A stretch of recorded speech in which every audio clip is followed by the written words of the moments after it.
A light magnitude 3.1 earthquake hit 14.8 kilometers, 9 miles, away from Ahuachapan, Departamento de Ahuachapan, El Salvador, in the evening of Thursday, August 21, 2025 at 8 p.m. local time, GMT-6. The quake had a very shallow depth of 7 kilometers, 4.3 miles, and was not felt, or at least not reported so. First to report, INETER after 6 minutes. The earthquake occurred 2 minutes after a magnitude 3.5 earthquake had hit on Thursday, August 21, 2025, at 7:58 p.m.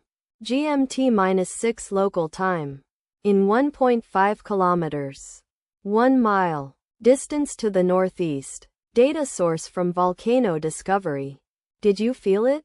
Let us pray. May the earthquake that occurred not affect our brothers and sisters there. May the earthquake not happen again.